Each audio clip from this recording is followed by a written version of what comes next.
Visual Studio'muzu kurduk. Artık Visual Studio yani IDE nedir onlara değinelim.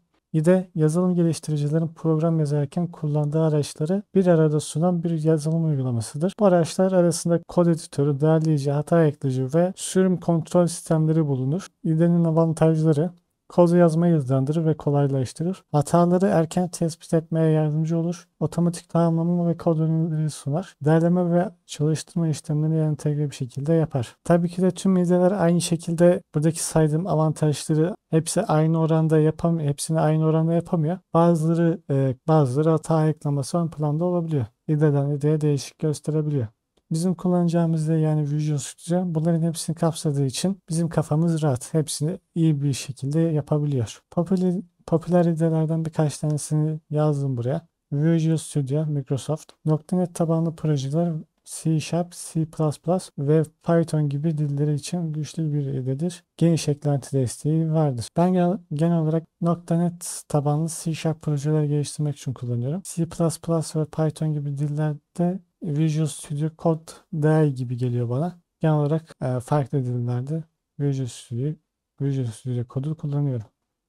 IntelliJ IDEA JetBrains tarafından geliştirilmiş Java ve Kotlin için popüler bir IDE'dir. Kullanıcı dostu arayüzü ve gelişmiş hata ekleme araçları sunar. Ben bu IDE'yi sadece şey için kullanmıştım. Minecraft modlamak için kullanmıştım. Kullanım olarak gayet iyi bir IDE diyebilirim. Eclipse Java projeler için sıklıkla kullanılır. Açık kaynaklı ve geniş bir kullanıcı kitlesi vardır. Bu ve Python Shell hakkında fazla bir bilgim yok. Python projeleri için optimize edilmiş bir IDE'dir. Hem profesyonel hem de öğrenci versiyonudur mevcuttur. IntelliJ IDEA ve PyCharm aynı şirketten çıktığı için benzer kalitede olacağını düşünüyorum.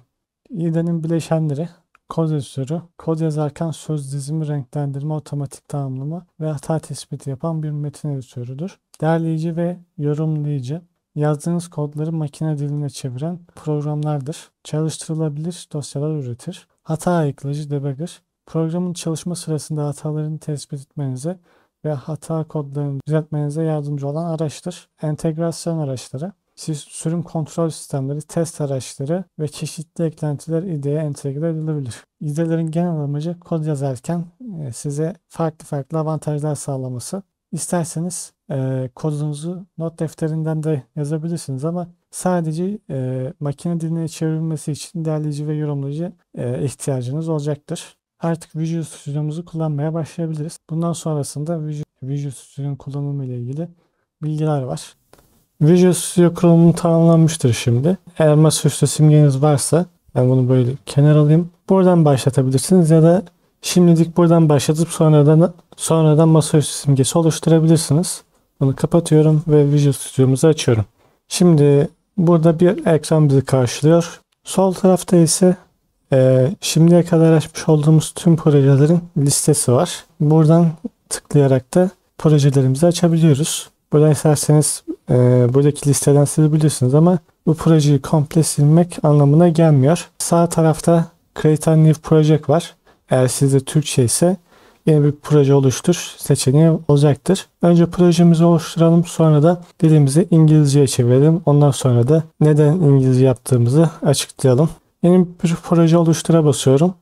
Burada gördüğünüz gibi bize oluşturabileceğimiz projeleri gösteriyor. Biz buradan kullanacağımız konsol boşluk app parantez içerisinde .NET Framework projesi olacaktır. Projelerin simgesinde göreceğiniz gibi sağ üstte hangi dili olduğunu gösteriyor. Burada yanlışlıkla Visual Basic olanı seçmeyin.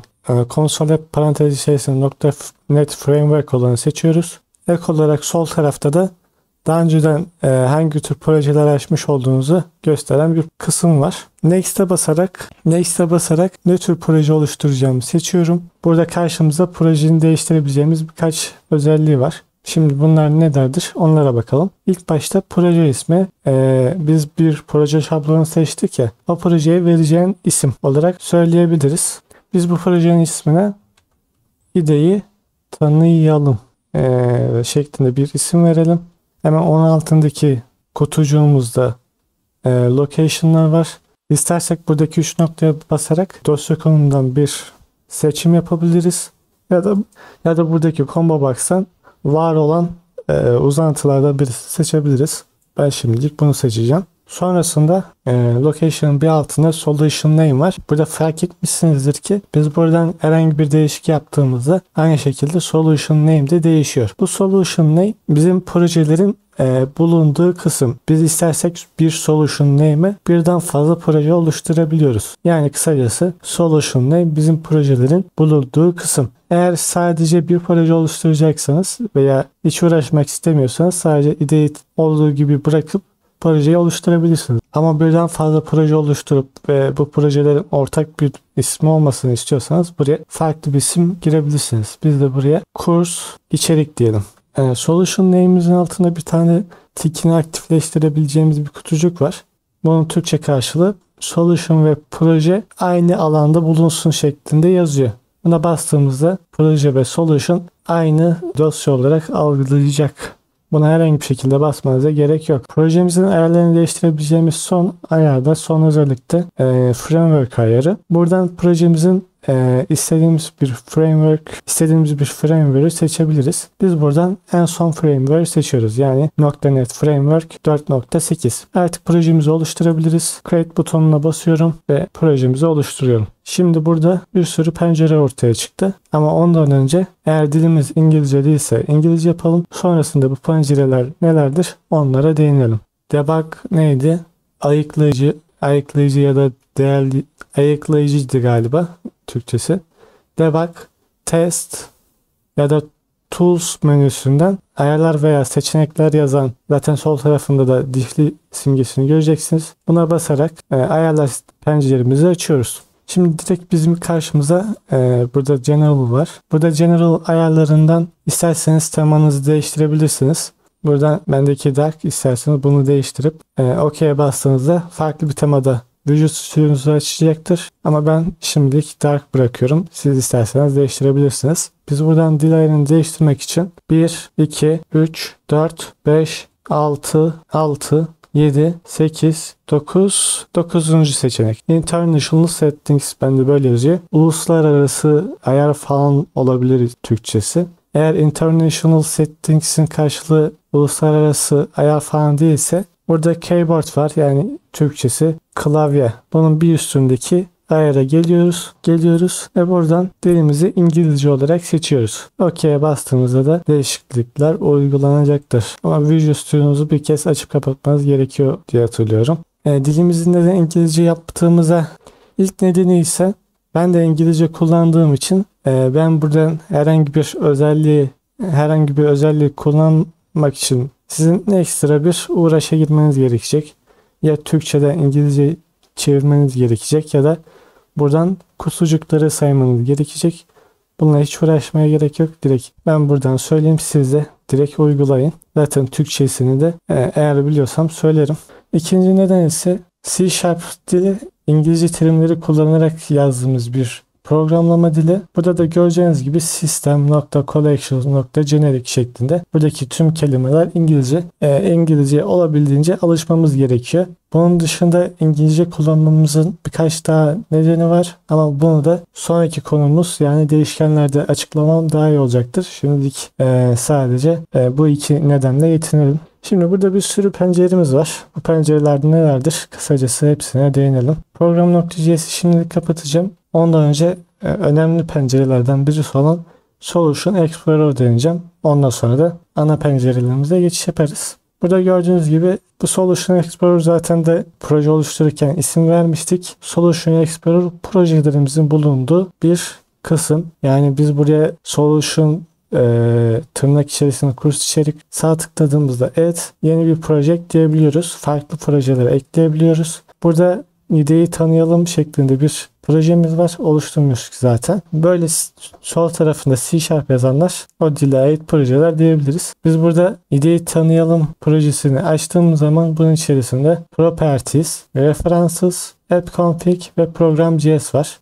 Bunlar default olarak geliyor. Biz buradan diğerlerine pek ihtiyacımız yok. Referanslar kısacası bizim bu projenin içerisindeki bulunan kütüphaneler. App Config programlarla ilgili ayarlar. Properties'de projelerimizin ayarların bulunduğu, buradan projenizi publish falan edebiliyorsunuz. Bunu kapatalım. Program.js'e gelelim. Şimdi biz buradan kodlarımızı yazacağımız kod editörüne gelelim. Program.js, biz bu projeyi çalıştırdığımızda, buradaki start tuşuna basıp çalıştırdığımızda program.js'in içerisindeki kodları okuyor olacak. Yani kodlarımızı kısacası buraya yazacağız. Şu anda direkt kapandı çünkü herhangi bir kod yok. Geriye birkaç tane daha penceremiz kaldı. Hızlıca onlardan da bahsedelim ve bu bölümü bitirelim. Solution Explorer'ın altında ayarlarım, properties var, yani özellikler. Şimdilik biz konsol üzerinden uygulama yapacağımızdan bu properties sekmesine pek ihtiyacımız olmayacak ama yine de dursun. Biz buradaki herhangi birisine bastığımızda göreceğiniz gibi o bastığımız şeyin ayarları karşımıza çıkıyor. Buradan istersek program.js'in ayarlarını değiştirebiliriz ama bizi şimdilik ihtiyacımız olmayacak. Buradaki change diye bir penceremiz var. Buna ihtiyacımız yok. Onu kapatabiliriz. Sonra aşağımızda output diye bir penceremiz var. Burada proje ile ilgili çıktılar veriyor. Mesela projeyi build ettiğimizde, yani Ctrl Shift B'ye bastığımızda build sonuçlarını falan gösteriyor. Proje çalışırken sonuçlar falan gösteriyor. Genel olarak böyle bir pencere. Error listemiz var. Proje içerisinde bir hata falan varsa buradaki pencerede gözükecek. Ekstra olarak mesajlar ve warnings olarak iki tane daha gösterecek şeyler var. Mesela şu an mesajımız var. Ona bir bakalım. Hatta şu alttaki yazı okumadan şuradaki mesajı okumamız yeterli olacaktır aslında.